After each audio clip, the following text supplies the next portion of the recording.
What is up, my tenacious travelers? It's Chris with Tabletops and Tentacles, and this is Die Alone, a solo RPG podcast. Before we dive into the episode this week and talk about Thru-Hiker, I have a little bit of reminders and news. First of all, if you haven't joined our Die Alone solo RPG podcast group on Facebook, you're welcome to hop over there. We're talking about the podcast, about games that we've played, a little bit of everything. We've only got about 20 members right now, but we're growing slowly, and I appreciate anybody that checks it out. You can find that at facebook.com/groups/alonepod. You can also follow us on Patreon, and a big thank you and welcome to everyone that has joined us on Patreon in the last couple of weeks. I really appreciate it. Your contributions help me make this podcast, as well as our magazine Tabletops and Tentacles, and just sort of survive in general.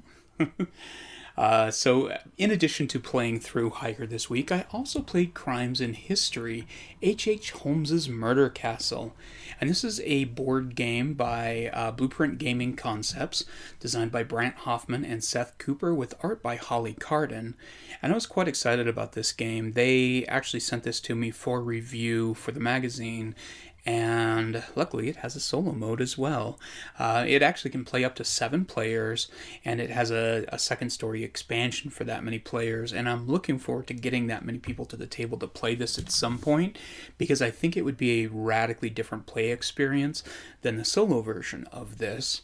In Crimes in History, you are collecting evidence through a chaotic, mad castle created by H.H. Holmes, who was a pretty infamous murderer.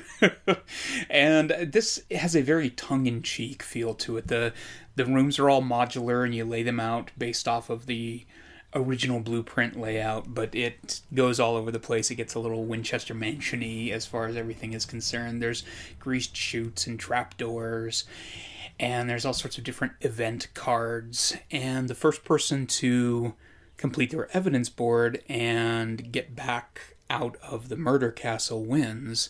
And so it's a little bit of a race thing. There's a touch of take that in the competitive version, but for the solo version, it's quite a bit more puzzly. I enjoyed it.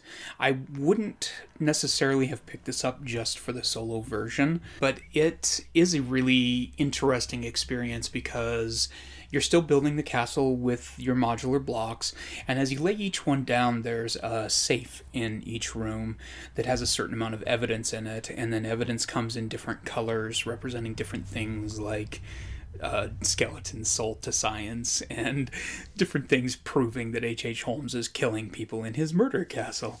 And as you play, you explore the castle with a couple of different moves you can do. You can explore, you can move, you can gather evidence, you can move Holmes, and he is a physical presence wandering through the murder castle, both just kind of aimlessly wandering, killing people inevitably, and kind of watching you as you gather evidence against him.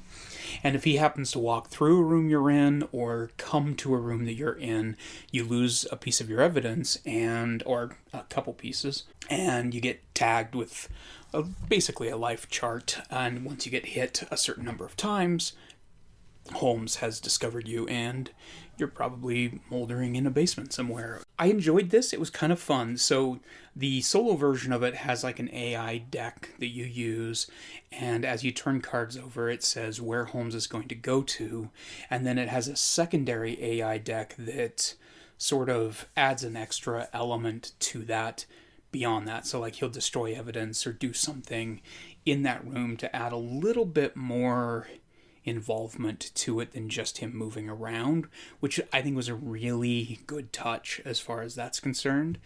And as you play the game, because you're the only person there, the house doesn't get revealed by other players. It's just what you expose, and the limitation of what you can do during the game, you can only take a couple of turns per round before Holmes moves, really makes you think about, hey, do I want to explore this room? Do I want to go into a room where there's actually evidence I can pick up?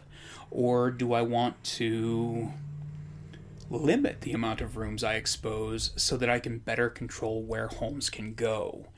And that was a kind of a fun balance as I played the game. It like normally this kind of game I would just run out and try and expose as many rooms as I can because I love that aspect of it, and it's especially fun in this because Holly Carden's art is phenomenal. She's a really talented artist. I actually have a poster of a Edgar Allan Poe cutaway house that she did hanging up in my living room, and everything she does is kind of morbid. It's got a little bit of a Edward Gorey tongue-in-cheek atmosphere to it. Her art style is very reminiscent of Rick Geary, who uses a lot of kind of cartoony but detailed line art and minimal shading as far as the actual ink is concerned. And it works really nicely for this game. For the solo version of this, I do think that it works pretty nicely. It's sort of a puzzly Clue type thing where you're exploring the castle, finding evidence, you lose some of it, and you kind of have to plan ahead on that. They have like the World's Fair Ferris wheel that collects the upcoming evidence, so you can kind of see what evidence is coming up in the castle as you explore, so that you know, oh, there's some false evidence coming out that I can't even pick up, so I need to make sure I open up enough rooms to get the evidence I need to convict him without making the house so gigantic that I have no way of avoiding him if he comes rampaging through the house. And so it does have some nice little tactics to it as far as that's concerned. It's really cool looking.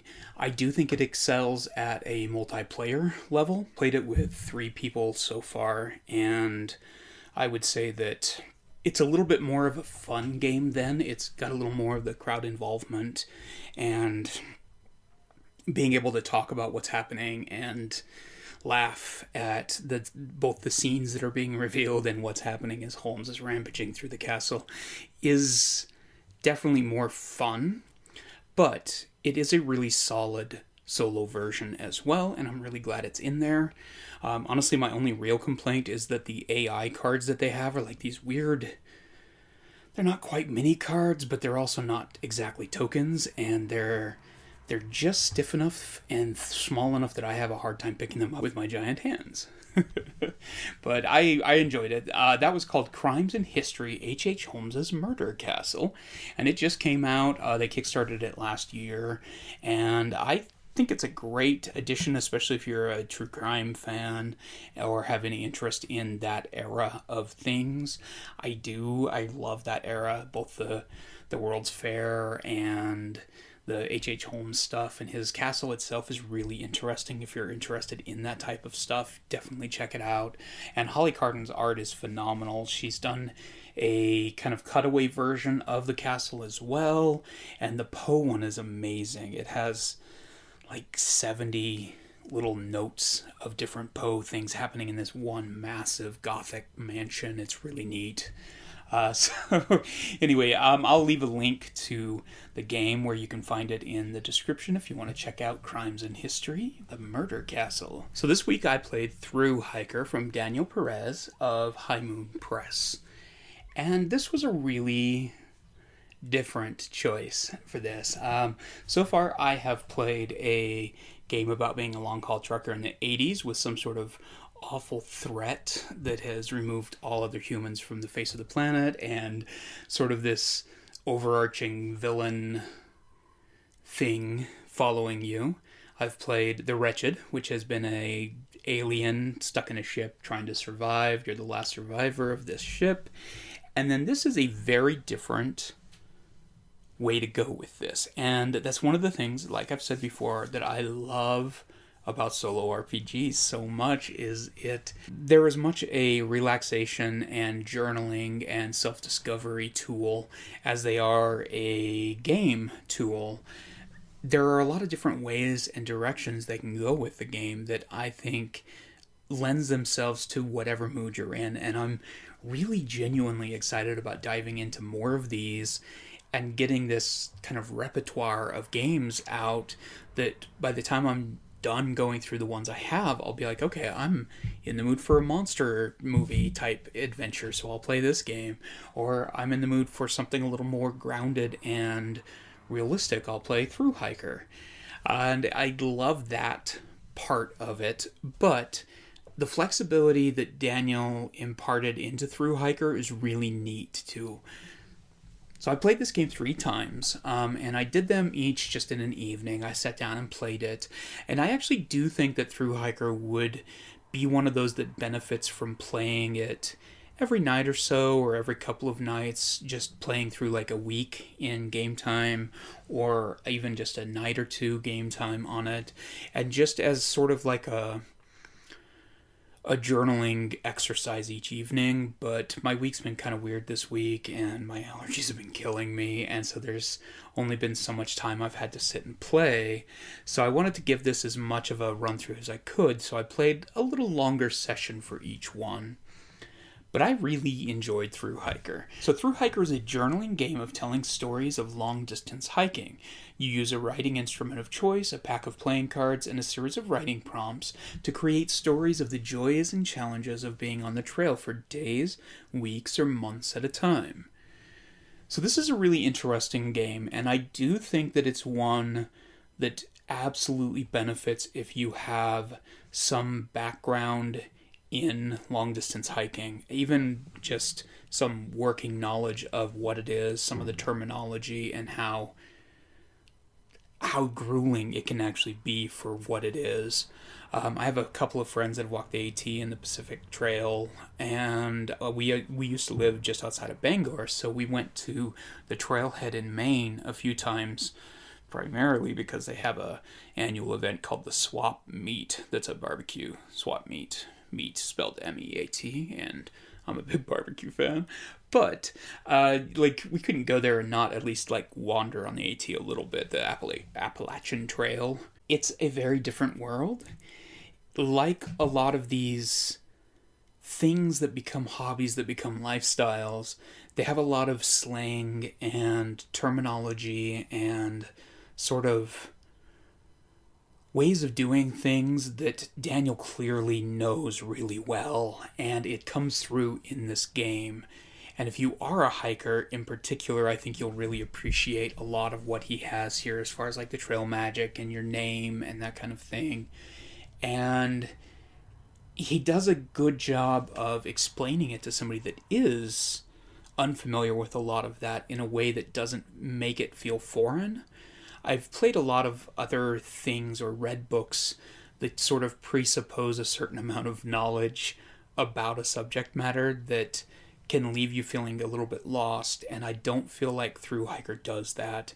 And I mean, yeah, most people probably have a working basics idea of what it's like to hike. You know how to hike, right? But there's a lot that goes into these type of long distance hikes that I find fascinating.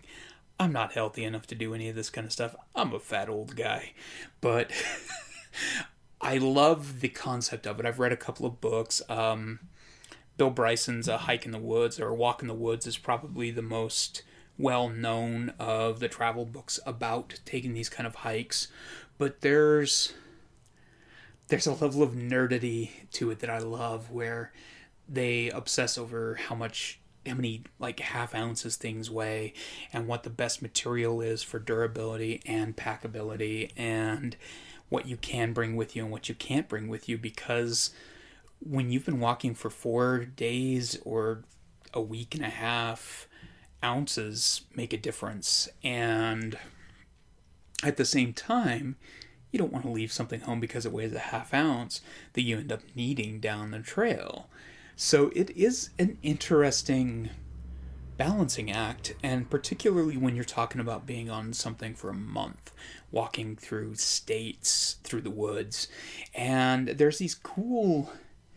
So I'm not real familiar with a lot of the other longer distance trails, but I assume that they're fairly similar. But the AT has sort of campsites set up every 10 miles or so that are just basically lean-tos that you climb into and throw a tent down, or cook a little bit of food, or rehydrate a little bit of food. And then along the trail there are also sort of just different trailheads that are basically small towns in most cases that sort of sprung up to service the hikers and that kind of thing. Like the one in Maine is very small. It's charmingly like remote, and there's maybe 4 restaurants and a couple of grocery stores and a bunch of like hostel style B&Bs that you can stop in if you're a camper and sleep relatively cheaply and take a shower and wash your clothes and that kind of thing. And if you drive there for a barbecue thing, it all feels very quaint and weird and sort of low rent compared to what you would expect. But when you've been walking for a week and a half, that is the best place in the world when you get there. And I think having some background in that, even just like a functional knowledge like I do without having much of an experience outside of hiking a few days, does improve your experience with Thru-Hiker. But even if you don't have a working knowledge of that, the way it's laid out definitely works just as an introspective journaling out in nature type standpoint. So in this, you play with a deck of cards, and each of the different suits represents different things. One of them represents the hiker itself and their resources. So your resources represent your gear, your provisions, and your will.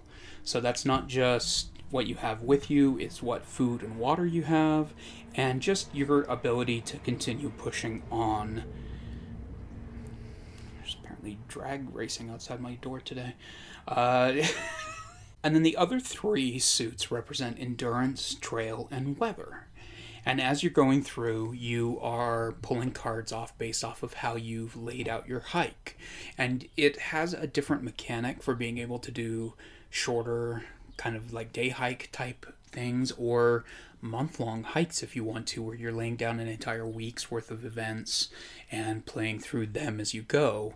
There are 0 days, which is the only place I was a little fuzzy on how the rules worked on where to put the 0 days in when I was doing a longer hike.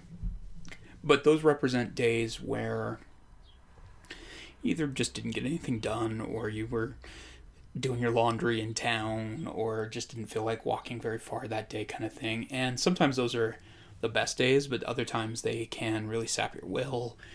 But it's kind of neat. The Oracle stays pretty vague as you're playing it. So there are references to talk about things. There are special events, there are prompts where you can talk about in your journal what you did that day and start telling a story of your experience on the trail. And one of the things I found really interesting about this, both of the other ones, I recorded my experience on a voice track, and I plan to do the same on this because I'm going to eventually get those edited and posted as like bonus episodes to listen to. But I found the first time I played this through and I was recording it, it didn't ring as true to me as writing it down in a journal. So I actually ditched that entirely, pulled out my old Moleskine notebook, and wrote down my journal each night with the Thru-Hiker game, because it just felt more like something somebody would do if they're walking for months on the trail. And I do think that it's funny, like, these creators of these solo RPGs are brilliant. Like, they really do have a talent for figuring out which mechanics work for theirs and which ones don't. Like, had this had the Jenga tower in it, it would have felt really out of place. If it had told you to record a video of yourself, it would have felt out of place. But the idea of sitting down after a day of hiking and writing down in a little notebook what you did and what you experienced perfectly fits the atmosphere, it fits the tone of this, and it's really nice. For this game, I used my North American Cryptids card deck from Matt Guyver, and that was a great choice for it too, because that's a deck of like really fun cards of the different North American cryptids like Sasquatch and the Jersey Devil and everything.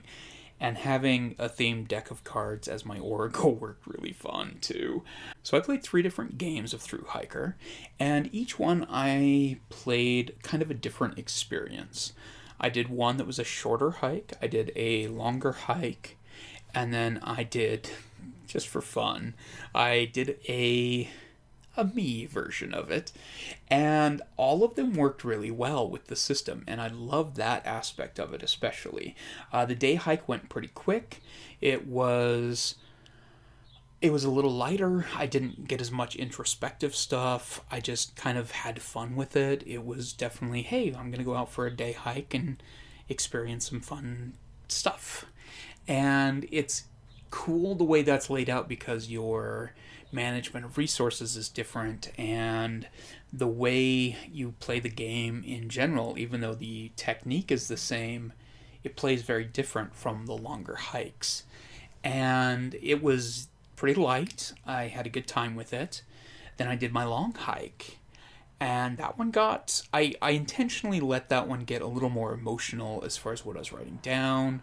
I created a backstory for my hiker and why they were making the hike in the first place, where they wanted to go, what they wanted to get out of it, and it provided that.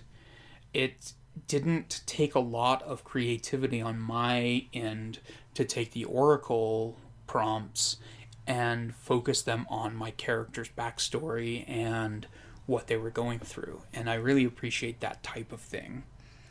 And then for the third one, I was playing with cryptid cards, so why not?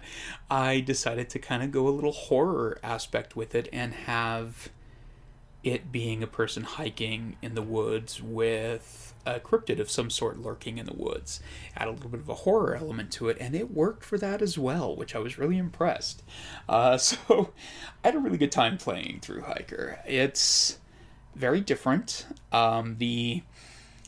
The book itself, I only have the digital copy, but there are physical copies available for it as well. It's 32 pages, it's full color, it includes a lot of photography of different hiking locations, and a couple of really nice diagrams for how to resolve resource tests and that kind of thing as you're playing the game, which I really appreciated because sometimes that type of description in these are a little fuzzy and it's harder to understand what they're talking about.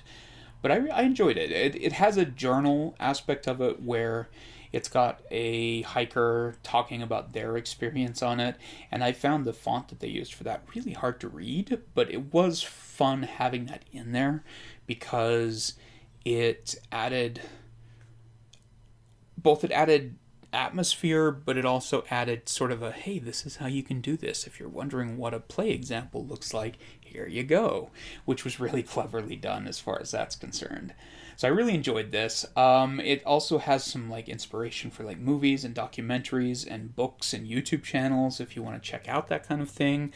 I noticed that two of the YouTube channels on are two guys that I actually follow just purely because I think they're kind of their characters and their talk about gear and that kind of thing is really interesting to me.